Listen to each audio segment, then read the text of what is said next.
નરેન્દ્ર મોદી સુરતના પ્રવાસે છે અને તેઓ સુરતના સર્કિટ હાઉસ ખાતે રોકાણ પણ કરવાના છે, ત્યારે તે જ સર્કિટ હાઉસની પાછળના ભાગે આવેલ નદી કિનારેથી સિટી પોલીસના ઓન ડ્યુટી કોરા કાર્ડ પણ મળી આવ્યા હતા।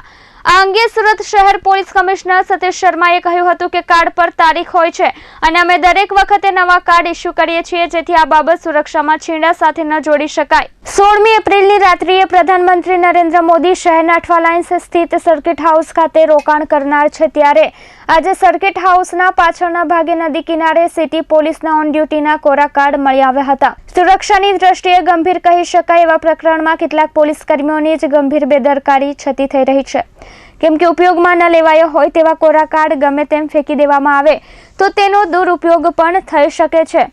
પીએમની મુલાકાત ટાણે સુરક્ષા એજન્સીઓ સતર્ક થઈ જતી હોય છે અને અગાઉથી નક્કી કરેલા શેડ્યુલ મુજબ જ લોકોની મુલાકાત પીએમ સાથે થતી હોય છે। પોલીસ બંદોબસ્ત માટે કયા જવાનો હાજર રહેશે તેની પણ યાદી બનતી હોય છે। પોલીસ જવાનો પોલીસ કમિશનરની કચેરી દ્વારા ઇસ્યુ કરતા ઓન ડ્યુટી કાર્ડ સ્પષ્ટ વંચાય એ રીતે શર્ટ પર લગાવવાના હોય છે। ગંભીર કહી શકાય એવી બાબત આજે સામે આવી હતી, જેમાં સર્કિટ હાઉસની પાછળની બાજુએથી અનેક કાર્ડ મળી આવ્યા હતા, જેમાં કેટલાક કોરા પણ હતા।